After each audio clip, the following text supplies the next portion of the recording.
During the 20th century, a catastrophe known as inversion occurred that changed the whole world. Among those changes were the new breed of humans called Genistella, humans with enhanced physical abilities. Ayato Amagiri is a 16-year-old boy who tries to find his life purpose by joining a Genistella academy. When he was 11, his older sister disappeared after placing 3 seals on him to lock in his vast and unstable power. While heading to Seidokan Academy, Ayato catches a pink handkerchief. He tries to return it but finds a girl changing clothes. She thanks him, however, the next moment she attacks him with a fire explosion, forcing him to jump out of the window. She introduces herself as Julie's Alexia von Riesfeld, the Academy's 5th-rank Strega. She then forces him into a duel. As the duel begins, Julie's attacks Ayato with flaming piercing spears. He cuts the attacks with his sword. She then sends the next wave of Longiflorum, making the attack faster than before. Ayato dodges these attacks. She then throws another fire explosion at him. However, Ayato cuts his way out of it using his twin dragon attack.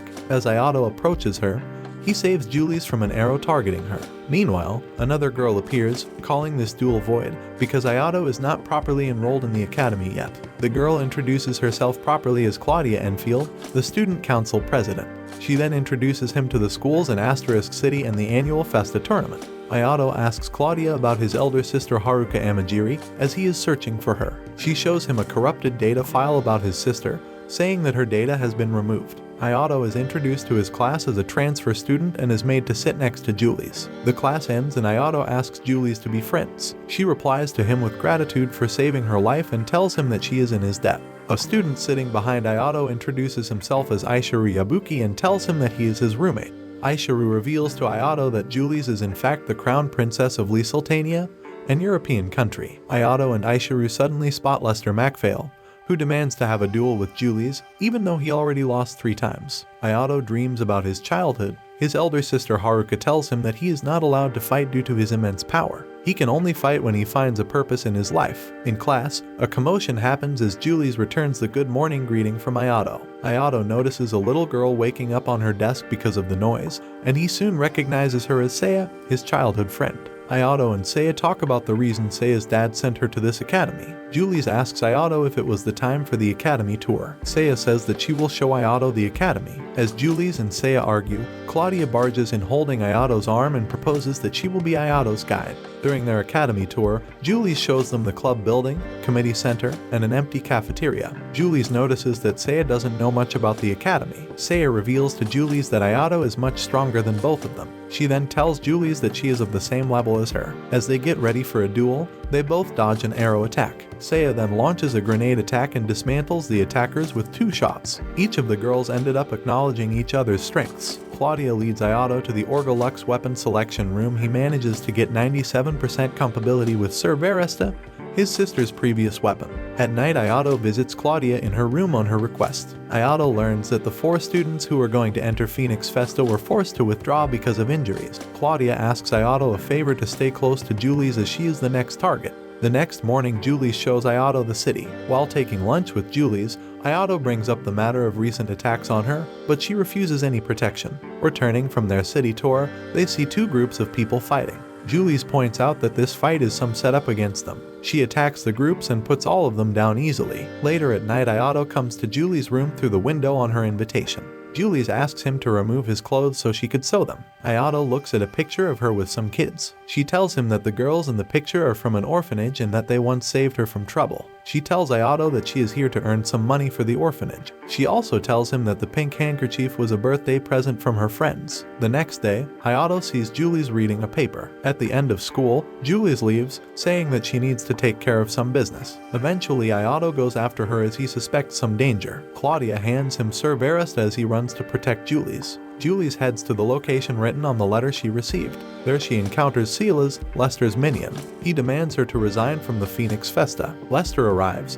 and turns out that he didn't know that Silas was attacking Julie's all that time. Julie's tells Lester that Silas is hired by some other academy to eliminate stronger candidates from Phoenix Festa. Lester charges towards Silas in rage, but finds out that Silas has 3 puppet machines with him. Lester gets defeated by the puppets. Silas then brings heat-tolerant puppets to attack Julie's, eventually bringing 128 puppets to attack them. Julius gets shot in the leg and gets pinned against the wall by the puppets. Silas tries to kill Julius, but Ayato arrives and saves Julius while cutting some puppets. Ayato reveals to Julius that he has finally found the purpose of his life and it is to protect her. Silas attacks Ayato with all of his puppet dolls. Ayato chants a strong magical spell and wipes out many of his puppets in one shot, shocking Silas. Silas brings more of his puppet dolls. Ayato cuts his puppets before Silas' shock dies. Silas finally brings a huge puppet, but Ayato cuts it into pieces. Silas takes a fallen puppet and tries to escape. Julius uses her power to give wings of flames to Ayato,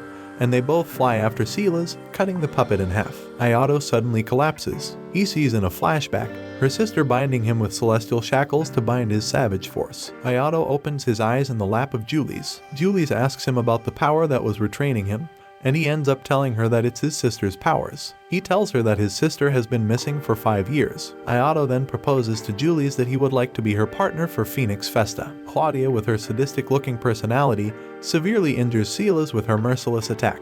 While running in the hallway of the school, Ayato bumps into a little, silver-haired shy girl named Kirin Taudu. A man calls her and she leaves apologizing. Later, Ayato sees a man slapping Kirin Taudu, the girl who Ayato ran into the hallway. It is revealed that the man is her uncle. As he raises his hand to hit her again, Ayato stops him. Her uncle grants Ayato's demand not to be violent with her on the condition that Ayato win against Kirin. They start the fight and acknowledge each other's strength soon. Meanwhile, Julius finds out about the duel. Aisharu tells Julius about Kirin that she is the notorious Lightning Blade Speed. As the match progresses, Kirin cuts Ayato's badge and wins the duel. Julius comes to Ayato and tells him that he was battling the #1 ranked duelist in Seidokan Academy. Julius tells Ayato that he did the right thing to step up for Kirin. She then reveals that Claudia is #2 at the ranking. Ayato receives his new badge from Claudia, and while returning from the student council facility, Ayato finds Kirin waiting for him to properly thank him. Ayato asks her the reason why she fights. She tells him that she fights to save her father. Upon asking about his training routine, Ayato asks her to train with him in the early mornings. While jogging for their morning training in thick fog, Ayato and Kirin are attacked by a pack of animal-like enemies. Ayato cuts the leg of one of them, but after it gets liquefied, the leg attaches again to its place. The animal attacks Ayato with a fireball that he cuts. Soon they learn that the usual sword-slashing attack won't work on them. Kirin then slices one of the animals into tiny pieces and then cuts its core. Suddenly, the escaped animals throw multiple fire attacks at them, causing Ayato to fall down from the broken road. Kirin catches Ayato's hand, but they both end up falling. Ayato and Kirin fall into an underground pond, and suddenly a big dragon-like creature tries to attack them. Ayato cuts the head of the monster with his Cerberus attack. To his surprise, his head reattaches. Ayato increases the size of his Cerberus into a big sword and cuts the monster in 2 halves, destroying its core. Right after that, Ayato feels the shackles and passes out. Kirin, being determined to walk on her own chosen path, defies her violent uncle and sets on her own way. After that, Ayato finds himself challenged to a duel by Kirin in a big stadium with an audience. Julius gets worried about the match, but Seiya comforts her by saying that Ayato has faced even tougher opponents, like his sister before. Kirin throws multiple sword attack patterns at Ayato and he escapes the attacks. Kirin tells Ayato that he is the only one who has ever evaded her attacks. Ayato does a surprise attack with his spear skills. After that, he brings 2 daggers, but Kirin makes him throw the daggers by her attack and finds an opening. Ayato finds this opportunity to use his grappling skills to pin her down on the floor and comes victorious, destroying her badge. Meanwhile, Kirin's uncle in rage asks Kirin to come back to him, but Kirin refuses. As a result, he tries to force her, but with the help of Ayato and Claudia, he gives up and leaves. Seiya and Kirin's team compete with Ayato and Julius to kill puppets. Ayato and Julius beat them by a big margin. Seiya decides with Kirin to do their own practice sessions. They both go shopping together to strengthen their bond. Seiya buys a gun for his father's birthday from a shop outside the shopping district. Later, Seiya advises Karini to have more confidence in herself. Seiya tells Kirin a lot of reasons she chose her and it strengthens their bond. In the next practice session, Kirin and Seiya showed their improved teamwork and beat Ayato and Julius by a score of 177 to 153. Claudia and Aisharu discuss Seiya and Kirin's improvements, and further as they look at the Phoenix Festa brackets. They find 256 tag teams competing in the brackets. Claudia shows Aisharu the profile of a girl named Irene Erzes and tells him how threatening she could be. Dirk Eberween of the Wolf Black Academy goes to a cell where Irene was held. He assigns Irene a job to kill Ayato. The Phoenix Festa starts and the chairman, a man named Mediath Mesa, gives an opening speech. Julius tells Ayato that the chairman once won the Phoenix Festa. During the speech, Ayato notices Medaiath staring at him. Ayato and Julius enter the stadium arena. The commentators praise Ayato with a warm and thrilling introduction to the audience. Julius leaves the match to Ayato, and he unchains himself from the shackles to draw out his power to wield Cerberista. Ayato makes the battle quick by attacking both opponents with his fast speed and cuts their badges. Alekant Academy's two puppets show up for the next match. The big puppet speaks up and gives an offer to their opponents that they can attack for 1 minute without facing any resistance from their side. The opponent throws several attacks at the big robot but finds it ineffective. The 1 minute ends and the big robot ends the match with one shot. The fight makes Ayato shocked as he wonders how they can beat them. Ayato and Julius watch Irene beating some people with a crowd around her. She suddenly notices Ayato standing in the crowd and comes closer to her, but Julius blocks her path. Irene draws out her Lux, making Ayato and Julius step back. Irene's younger sister comes up and apologizes to them. Irene suddenly hides her weapon as she sees her sister and gets super soft suddenly. Later they search for the identity of Irene's sister and find out her name is Priscilla Erzes. On day 5 of the Phoenix Festa, Ayato and Julius face off against a team of 2 girls from Queenvale Girls Academy, Yanan Kyujizuka and Yasuga Megahara. Julius decides to fight this match by herself this time. Both opposing girls throw sword attacks at her which she blocks. Julius throws her attack, a combination of multiple flame shots that takes down one of the girls. The other girl manages to block the attacks, but is caught up in Julius' next attack, Semiserata. Ultimately, Julius and Ayato won their second match. In the empty stadium of Phoenix Festa, Claudia congratulates Ayato on winning the 2 rounds. As Claudia tries to seduce and tease Ayato, he receives a call from Kirin, who tells him that Seiya is lost somewhere. Ayato looks for Seiya and on the way he runs into Priscilla Erzes, who is being chased by some gang. After losing the gang, Priscilla thanks Ayato for saving her. She tells him that the gang was from the casino, and they were chasing her because of some trouble that her sister caused in there. Irene comes rushing and thinks that it was Ayato who was attacking Priscilla. However, Priscilla stops her by saying that Ayato helped her. Irene doesn't listen to her sister and says that Ayato is their enemy. As Ayato is about to reach for his Lux, Priscilla manages to make Irene behave. Irene then tells Ayato that their match is scheduled for the bracket. Ayato and Julius find out that Irene owes Dirk a huge debt and as a result she has to obey him. Irene reveals to them that Dirk has ordered her to destroy Ayato. Ayato contacts Claudia and asks for a private discussion, which she accepts right away. Ayato goes to see her and finds her sitting selfless with her head on the desk. As he approaches her, she attacks him with her 2 swords mercilessly. Claudia regains her senses. She apologizes to him for the attack.